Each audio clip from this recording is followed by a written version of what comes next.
Bienvenue sur Géopolitis. L'homosexualité, voilà un fait de société dont on parle beaucoup ces temps-ci, et pas seulement en France, à propos des diverses législations sur le mariage gay, sur l'adoption ou sur la procréation artificielle. Le monde de 2013 est ainsi fait que dans certains pays, on parle de mariage, on parle de famille homoparentale, alors que dans d'autres nations, pour cause d'homosexualité, on risque la prison, voire la peine de mort.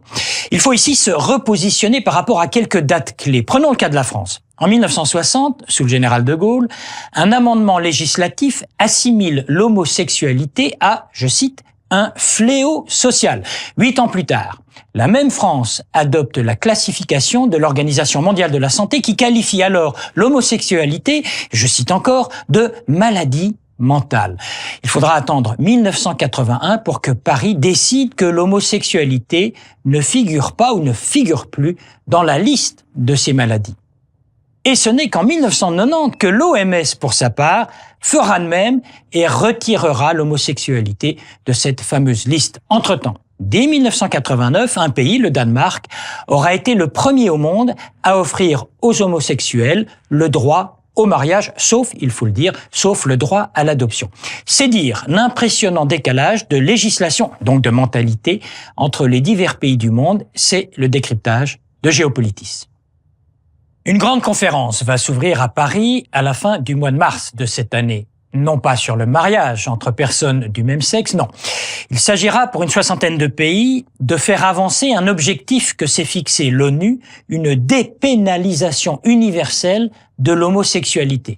C'est un objectif ambitieux. En gros, disons que dans un pays sur 2 dans le monde, l'homosexualité est et reste interdite, illégale ou soigneusement ignorée. Reprenons les chiffres. Il y a, on le sait, 193 pays représentés aux Nations Unies.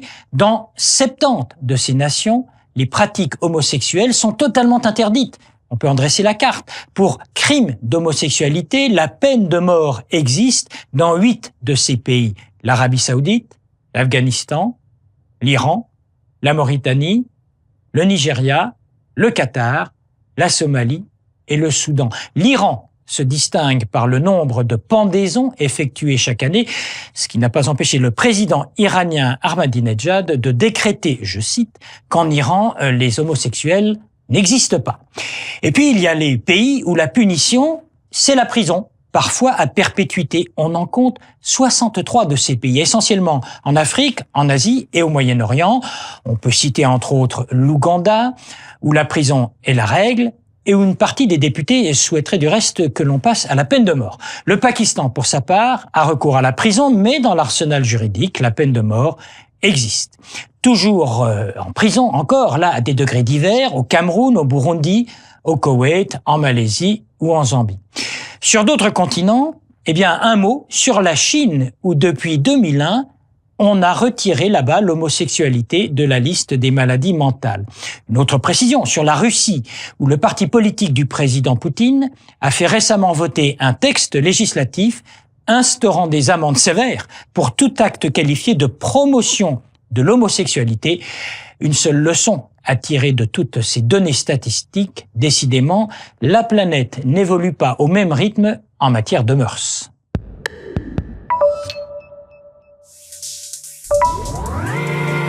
En Afrique, plus des 2/3 des pays de ce continent disposent d'une législation réprimant les actes homosexuels. En Ouganda, par exemple, la répression se double d'une stigmatisation et d'une délation pratiquées à grande échelle par des journaux qui publient régulièrement des listes d'homosexuels présumés ou par la population qui, de par la loi, doit dénoncer toute pratique homosexuelle.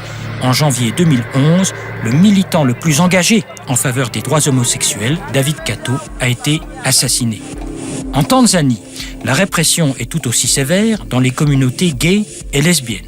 Au Cameroun, 2 jeunes gays avaient été condamnés à 5 ans de prison il y a 2 ans. En appel, il y a un mois, ils ont été acquittés à la surprise générale. Les avocats des jeunes gens les ont fait partir à l'étranger de peur qu'ils soient assassinés. En Russie, où la législation a évolué, les manifestations jugées trop provocantes sont toujours empreintes de violence, comme ici, à Moscou, sous le regard relativement indifférent de la police. En Chine, en 2004, le gouvernement a changé de cap, allant jusqu'à financer des associations gays et lesbiennes. Curieux pays où, en 2011, on crée des centres spécialisés, je cite le titre officiel, spécialisés dans la thérapie de réorientation sexuelle clinique que l'on n'hésite pas à montrer aux médias occidentaux. Reste le cas de l'Iran. Au mois de novembre dernier, le Comité des droits de l'homme à Genève faisait état de persécutions et de discriminations dont souffrent les homosexuels et transsexuels iraniens. Le comité s'inquiétait en particulier des activités d'un organisme appelé Division spéciale des atteintes à la moralité, entité dont le rôle irait jusqu'à ordonner des changements de sexe aux homosexuels. C'est un constat. Dans les démocraties occidentales, le mariage homosexuel progresse, non sans de vives oppositions et de vifs débats. En Europe, c'est le Danemark qui a été le premier pays du monde à autoriser une union civile entre deux personnes majeures de même sexe. C'était en 1989, soit 10 ans avant la création du Pacs en France. La Belgique, la Suède, le Portugal ont d'ores et déjà ouvert le droit au mariage aux homosexuels. En Grande-Bretagne, le gouvernement s'est prononcé pour le mariage gay. La France connaît le débat que l'on sait. Les Pays-Bas, pour leur part, ont opté pour un mariage civil homosexuel comportant des droits et des devoirs identiques à ceux des couples hétérosexuels, y compris le droit d'adopter. En Suisse, on ne parle pas de mariage gay, on en reste à cette notion de partenariat enregistré, adoptée dès 2005, à signaler que le canton de Genève avait tracé la voie le premier dès 2001. En Amérique latine aussi, on note une progression très sensible de ces unions homosexuelles. L'Argentine aura été la première nation à légiférer, ainsi que l'État de Mexico. L'Uruguay est sur le point de voter un texte en ce sens. Plus au nord, au Canada, le mariage homosexuel est légalisé depuis 2005. Reste le cas des États-Unis. Sur 50 États, 9 jusqu'ici reconnaissent le mariage gay. Au niveau fédéral, tel n'est pas le cas, même si le président Obama s'est clairement engagé à ce sujet. La Cour suprême va statuer sur la légalité du mariage gay. On attend sa décision dans le courant du mois de mars.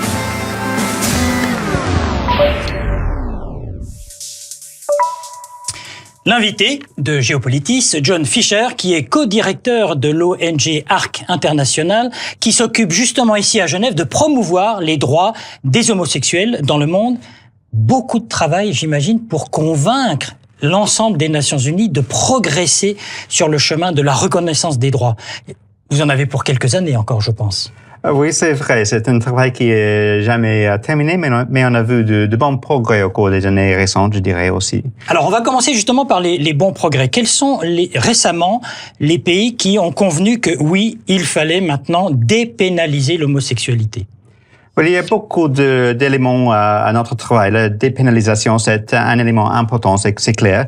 C'est peut-être le plus important quand même. Peut-être. On lutte aussi contre la violence, par exemple, les crimes haineux.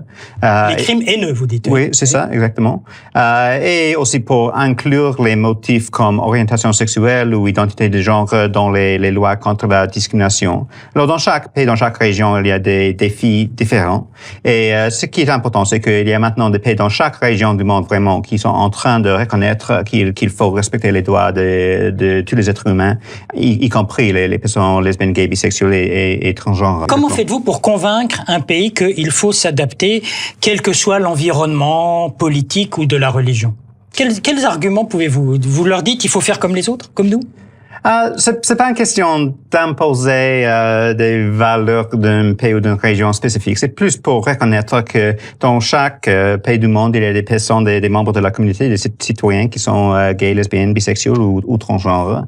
Il faut respecter les droits de chaque personne. Et c'est pour ça que qu'on base notre travail dans le domaine international avec les outils des Nations Unies, parce que c'est vraiment des thématiques universelles et les droits humains qu'il faut respecter pour chaque personne, qu'il soit gay, lesbienne ou autrement.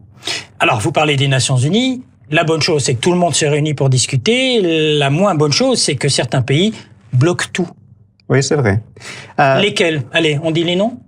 Ah oui, on peut dire les noms. C'est clair qu'il y a quelques pays comme le Pakistan, par exemple, le Nigeria qui ont... Le Nigeria, oui. Nigeria, pardon. Qui ont souligné qu'ils ne veulent même pas discuter ces thèmes au sein des Nations Unies. Quand l'Iran dit il n'y a pas de problème parce qu'il n'y a pas d'homosexuels en Iran, qu'est-ce que ça vous inspire comme réflexion? Oui, c'est ça. Il y a quelques-uns qui pensent que les homosexuels n'existent pas dans le pays ou qui sont convaincus que c'est seulement un phénomène de l'Ouest des pays occidentaux. De l'Occident. Ouais. Exactement. Et qu'en fait, on les embête en parlant de ça.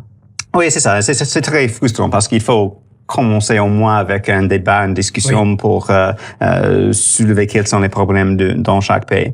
Mais il y a un nouvel outil des Nations Unies qui nous aide. Qui vous aide beaucoup, oui. Oui, c'est ça. C'est quoi cet outil? Ça s'appelle l'examen périodique universel. L'examen périodique universel. Ça se fait dans le cadre du Comité des droits de l'homme. Oui, c'est un examen parce qu'on fait un examen de la situation des droits humains dans chaque pays. C'est périodique parce que c'est chaque 4 ans. C'est universel parce que c'est chaque pays du monde entier qui doit être examiné. Alors, qu'est-ce qui se passe quand l'Iran fait l'objet de cet examen périodique? Ils arrivent et ils disent non, c'est pas vrai. Je dis l'Iran, mais ça peut être l'Arabie Saoudite, ça peut être l'Ouganda, ça peut être d'autres pays. Oui, c'est vrai. Et chaque pays du monde a le droit de leur poser des questions, des recommandations pour améliorer la situation des droits humains dans leur propre pays. Et ce qui est important, c'est que l'État doit répondre à chaque recommandation et indiquer clairement leur position. Évidemment, c'est clair qu'il y a quelques pays qui rejettent tout ce qu'on leur dit et qui refusent d'accepter des recommandations qui touchent sur le dossier orientation sexuelle. Mais il y a un grand nombre au milieu aussi qui ne sont pas trop en faveur, mais ne sont pas tout à fait opposés non plus. Donc, ils peuvent évoluer. Exactement. Il y a beaucoup de pays dans l'Amérique latine, par exemple, ou l'Est de l'Europe ou en Asie, qui sont prêts à considérer ou réfléchir un peu et essayer d'améliorer la situation pour les personnes gays et lesbiennes. Faisons un peu de prospective. À votre avis, en quelle année pourrons-nous dire que l'homosexualité n'est ni un délit, ni un crime, nulle part? Il faut combien de temps? Dans tout le monde? Dans le monde. Voilà, ça, c'est difficile à prédire parce que je suis sûr qu'il y aura quelques pays qui vont résister jusqu'au bout longtemps. Mais je dois admettre en même temps que moi, je suis néo-zélandais, j'étais né en Nouvelle-Zélande et quand j'étais adolescent, c'était toujours criminalisé là-bas. Alors, et maintenant, on est en train en Nouvelle-Zélande de considérer un projet de loi pour adopter le mariage pour les personnes de même sexe. Quand même, hein, dans certains pays, on l'a dit, on parle de mariage et dans d'autres pays, c'est la peine de mort. Oui, c'est ça. Mais je n'aurais jamais pensé dans mon pays qu'on aurait avancé si vite d'une loi criminelle jusqu'au mariage au cours de 20 ans. Alors on va attendre peut-être 10 ans, dans 20 ans. Merci, John Fisher. Je rappelle que vous êtes co-directeur de l'ONG ARC International ici à Genève. Merci à vous. Merci pour l'invitation.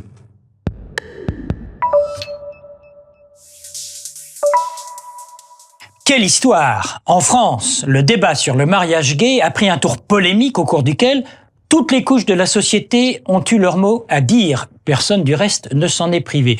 Et si la discussion a désormais pour cadre le Parlement français, on peut relever que du mariage entre homosexuels, on aura parlé partout, dans les écoles, dans les églises, dans les médias et évidemment dans la rue. Belle démonstration d'une démocratie vivante, voire passionnée, et pourtant, la question qui demeure est celle-ci, ce débat sur la place publique a-t-il fait avancer les choses? Les opposants ont-ils réussi à faire entendre leur voix? Et les partisans ont-ils eu l'occasion de faire valoir leur point de vue? La réponse à l'évidence est plutôt négative. Le débat n'aura été qu'une longue confrontation, parfois violente, relativement stérile, mais au moins, il aura eu lieu. Démocratiquement, c'est très exactement ce genre de confrontation d'idées qui n'a pas lieu dans des pays qui criminalisent encore l'homosexualité. Il y a, de par le monde, trop de pays où, y compris dans la rue, on ne peut crier haut et fort ni ce que l'on pense, ni même ce que l'on est. Et sur la page web de Géopolitis, préparée par David Nicole, les réponses de notre invité à vos questions, les vidéos que l'on trouve sur Internet à propos de ce thème de l'homosexualité, de l'infographie, vue du passé ou les premiers mouvements pour décriminaliser l'homosexualité, les sites les plus documentés, les possibilités de podcaster cette émission. Et vous êtes toujours les bienvenus sur Géopolitis.